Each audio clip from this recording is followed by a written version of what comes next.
দর্শক, এই মুহূর্তে কিন্তু আমরা আছি বয়রাতুল। আমি কিন্তু এখন কিন্তু দাঁড়িয়ে আছি বয়রাতুল ব্রিজে কিন্তু দাঁড়িয়ে আছি। এই মুহূর্তে কিন্তু আমরা দেখতে পারতাছি বয়রাতুল থেকে কিন্তু যে বেতোয়া রাস্তাটি এখন কিন্তু বর্তমানে কাজ চলতেছে। এই রাস্তাটি কিন্তু বর্ষা মাস হলে কিন্তু পানির তলে চলে যায়, কিন্তু সাধারণ মানুষের কিন্তু চলাফেরা কিন্তু সমস্যা হয় আর কি। তাদের কিন্তু লোকালদের চলাফেরা করতে হয়। সেই কারণে কিন্তু সরকার থেকে কিন্তু আমরা দেখতে পারতেছি এই রাস্তাটি করে দেওয়া হচ্ছে বয়রাতুল থেকে বেতুয়া রাস্তাটি কিন্তু করতেছে সরকার থেকে, আমরা দেখতে পারতেছি।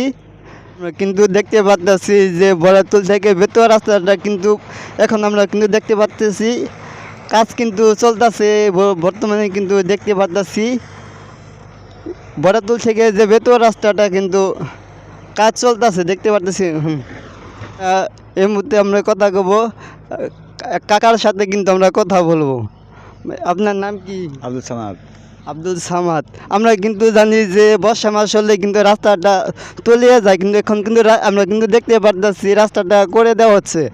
তাতে রাস্তা করার পরে কিন্তু আপনাদের কেমন ওই সুবিধা, কতটুকু সুবিধা হচ্ছে এটাই? খুব সুবিধা, খুব সুবিধা। মানে যে রাস্তায় বহুত মানুষ চলাফেরা করে এই রাস্তাটা দরকার।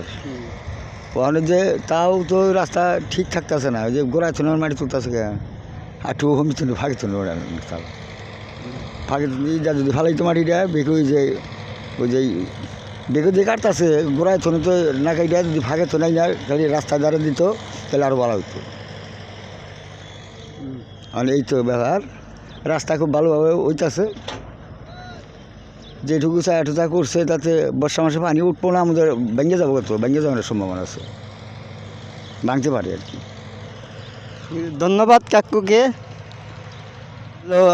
আমরা কিন্তু এখন কাকার সাথে কথা বললাম। কাকা কিন্তু বলল এই রাস্তাতে কাজ যে করতেছে কিন্তু সাইড দিকে মাটি না তুলে কিন্তু ফাঁকে দিলে মাটি দিলে ভালো হতো। সেটা হলো কাকার যে কথা। কিন্তু বলতেছে যে কাছের নিয়ে যে সাইড নিয়ে যে মাটি তোলার ফলে কিন্তু আবার ভেঙে যেতে পারে।